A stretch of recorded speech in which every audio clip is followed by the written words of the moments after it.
विनोद, अब तक हमने एफपीओ के व्यवसाय के विकास के लिए आवश्यक मानव और भौतिक संसाधनों के बारे में विस्तार से समझा। वर्तमान सत्र में हम एफपीओ के व्यवसाय कारोबार के लिए आवश्यक वित्तीय संसाधनों पर और गहरी समझ बनाने की कोशिश करेंगे। यह अद्भुत होगा। यह बहुत महत्वपूर्ण विषय है और इसके लिए मैं अपने एफपीओ की वित्तीय योजना के लिए इसे सीखना चाहूंगा। बहुत बढ़िया विनोद। चलो, तो इस बारे में चर्चा करते हैं। सबसे पहले, क्या आप मुझे बता सकते हैं कि एफपीओ को वित्तीय संसाधनों की क्या आवश्यकता होती है और क्यों होती है? सरला जी, जहां तक मुझे पता है, एफपीओ को दोहरे उद्देश्यों या प्रयोजनों के लिए वित्तीय संसाधनों की आवश्यकता होती है। पहला, भूमि, भवन, मशीनरी जैसी लंबी अवधि की परिसंपत्तियों में निवेश करने की आवश्यकता होती है। और दूसरा, नियमित दैनिक व्यावसायिक गतिविधियों के संचालन के लिए धन की आवश्यकता, जिसमें शामिल है कच्चा माल खरीदना, मरम्मत और रखरखाव, कर्मचारियों का वेतन, किराया, बिजली आदि। विनोद, अनुभव बताते हैं कि एफपीओ के पास उपलब्ध वित्तीय संसाधन उसके व्यवसाय का आकार और विकास का निर्धारण करते हैं। इसलिए वित्तीय संसाधन की योजना बनाना एफपीओ की व्यावसायिक विकास प्रक्रिया का एक महत्वपूर्ण हिस्सा है। इसे हम इस प्रकार से समझ सकते हैं। वित्तीय योजना यह निश्चित निर्धारित करने का कार्य है कि एक व्यवसाय अपने रणनीतिक लक्ष्यों और उद्देश्यों को कैसे प्राप्त करेगा। आमतौर पर एक एफपीओ अपना विजन और उद्देश्यों को निर्धारित किए जाने के तुरंत बाद एक वित्तीय योजना बनाती है। वित्तीय योजना में विभिन्न उद्देश्यों को प्राप्त करने के लिए आवश्यक प्रत्येक गतिविधियों, संसाधनों, उपकरणों और सामग्रियों के साथ साथ इसमें शामिल समय सीमा का भी वर्णन किया गया है। ओह, मुझे लगता है कि वित्तीय योजना एफपीओ के व्यवसाय के लिए बहुत महत्वपूर्ण है। क्या आप मुझे समझा सकती हैं कि एफपीओ के लिए किस तरह के वित्तीय संसाधनों की जरूरत होती है? यहाँ हम देख सकते हैं कि एफपीओ के लिए पूंजी की आवश्यकता दो प्रकार के कार्यों को संपन्न करने के लिए होती है।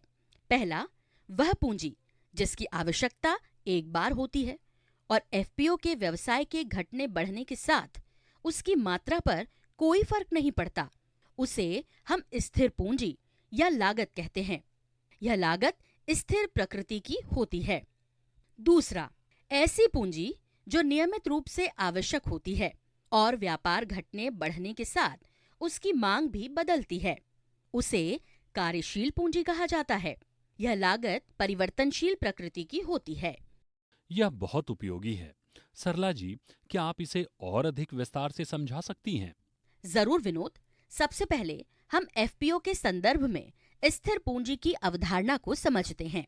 जैसा कि हमने पहले चर्चा की है, व्यवसाय की योजना बनाने और चलाने के लिए एफपीओ को भूमि, भवन, मशीनरी आदि जैसी परिसंपत्तियों की आवश्यकता होती है।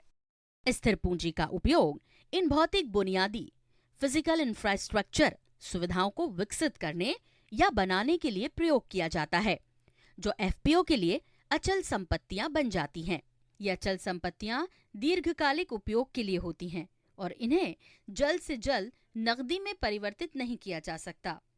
अचल संपत्तियों के मूल्य में समय के साथ कमी देखने को मिलती है, जिसे हम मूल्यह्रास या अवमूल्यन कहते हैं। विनोद, अब हम एफपीओ के लिए स्थिर पूंजी की आवश्यकता का आकलन करने के तरीके खोजेंगे। एफपीसी के लिए स्थिर पूंजी की आवश्यकता का आकलन कैसे करें? इसके लिए हम फिर से समर्थ किसान उत्पादक कंपनी लिमिटेड का उदाहरण लेंगे, जो 3 कृषि व्यवसायों अर्थात इनपुट आपूर्ति, बीज उत्पादन और कृषि उपज व्यापार में लगी हुई है।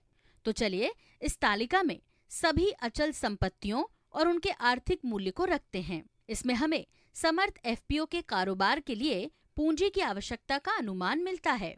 सरला जी, आपने स्थिर पूंजी की अवधारणा और एफपीओ व्यवसाय के लिए इसकी अनुमान प्रक्रिया को बहुत अच्छी तरह से समझाया है। इसी प्रकार कृपया कार्यशील पूंजी के बारे में बताइए। सरल शब्दों में मैं कहूंगी कि कार्यशील पूंजी एफपीओ के दिन प्रतिदिन के संचालन की दिशा में खर्चों को पूरा करने के लिए आवश्यक निधि है। कार्यशील पूंजी का उपयोग कृषि आदानों जैसे कि बीज, उर्वरक और कीटनाशकों आदि कच्चे माल की खरीद के लिए किया जा सकता है। इसके अलावा श्रम खर्च, प्रोसेसिंग, पैकेजिंग, परिवहन, कार्यालय और गोदाम का किराया, बिजली स्टाफ सैलरी, कानूनी खर्च, प्रशिक्षण लागत आदि को पूरा करने के लिए किया गया खर्च भी कार्यशील पूंजी के अंतर्गत आता है। विनोद, कार्यशील पूंजी के भीतर शुद्ध कार्यशील पूंजी भी है, जिसे हम वर्तमान परिसंपत्तियों और वर्तमान देनदारियों के बीच अंतर के रूप में परिभाषित करते हैं। शुद्ध कार्यशील पूंजी बराबर वर्तमान संपत्ति इज इक्वल टू वर्तमान देनदारियां। यहाँ हम वर्तमान संपत्ति और देयता के बारे में और गहराई से समझने की कोशिश करते हैं, जैसे कि कई कारक एफपीओ के व्यवसाय के लिए कार्यशील पूंजी की आवश्यकता को प्रभावित करते हैं। वर्तमान देनदारियां, ये एफपीओ के ऋण या दायित्व जो 1 वर्ष के भीतर या सामान्य परिचालन चक्र के भीतर देय हैं। सरला जी, ऐसा लगता है कि एफपीओ के लिए कार्यशील पूंजी की आवश्यकता इसके अपने व्यावसायिक चक्र के आधार पर समय समय पर बदलती रहती है। क्या आप मुझे समझा सकती हैं कि कार्यशील पूंजी की आवश्यकता को निर्धारित करने वाले कारक क्या-क्या होते हैं? बहुत अच्छा प्रश्न किया विनोद। कार्यशील पूंजी के बारे में समझने के लिए ये महत्वपूर्ण पहलू है। ऐसे कई कारक हैं जो एफपीओ के लिए कार्यशील पूंजी की आवश्यकता का निर्धारण करते हैं। उनमें से कुछ हैं कृषि व्यवसाय की प्रकृति और आकार, व्यवसाय संचालन चक्र, मौसमी उतार चढ़ाव, उत्पादन नीति, ऋण नीति, क्रेडिट पॉलिसी, ऋण की उपलब्धता, व्यवसाय की विकास और विस्तार योजना और आवश्यक संसाधनों के मूल्य में परिवर्तन। सरला जी, मैं देख सकता हूं कि यहाँ बहुत सारे कारक हैं जो एफपीओ व्यवसाय के लिए कार्यशील पूंजी की आवश्यकता को प्रभावित कर रहे हैं। क्या आप मुझे विस्तार से बता सकती हैं कि कार्यशील पूंजी की आवश्यकता का अनुमान कैसे लगाया जाता है? ठीक है विनोद, अब हम समर्थ एफपीओ की कार्यशील पूंजी की जरूरत का अनुमान लगाने की कोशिश करते हैं। ये तालिका हमें एफपीओ की विभिन्न गतिविधियों के लिए कार्यशील पूंजी की आवश्यकता के बारे में जानकारी देती है। विनोद, आपको इस उदाहरण से क्या सीख मिली? क्या आप ये पता लगा सकते हैं कि विभिन्न गतिविधियों के लिए कार्यशील पूंजी की आवश्यकता का अनुमान कैसे लगाया जाता है? हाँ सरला जी, मैंने इस उदाहरण से एफपीओ के व्यवसाय के लिए कार्यशील पूंजी की आवश्यकता का अनुमान लगाना सीखा और मैं इस टेम्पलेट का उपयोग कर अपने एफपीओ के लिए भी कार्यशील पूंजी की आवश्यकता का अनुमान लगा सकता हूँ। बहुत बढ़िया विनोद, अब हम चर्चाओं को साथ आगे बढ़ाते हैं। हमने अब तक स्थायी पूंजी और कार्यशील पूंजी की अवधारणा को समझा। आइए अब हम ये समझने की कोशिश करेंगे कि इन 2 प्रकार की पूंजियों या लागतों के बीच मुख्य अंतर क्या-क्या है। पहला, स्थायी पूंजी का निवेश लंबी अवधि की परिसंपत्तियों में किया जाता है। कार्यशील पूंजी को मौजूदा परिसंपत्तियों में निवेश किया जाता है। दूसरा, व्यवसाय शुरू होने से पहले स्थायी पूंजी की आवश्यकता होती है। व्यवसाय शुरू होने के बाद कार्यशील पूंजी की आवश्यकता होती है। तीसरा, स्थायी पूंजी एक लंबी अवधि के लिए व्यवसाय में कार्य करती है। कार्यशील पूंजी एक छोटी अवधि के लिए व्यवसाय में कार्य करती है। चौथा, स्थायी पूंजी का उपयोग व्यवसाय के लिए रणनीतिक स्वरूप का होता है। कार्यशील पूंजी का उपयोग चालू कार्य के सुचारू संचालन का होता है।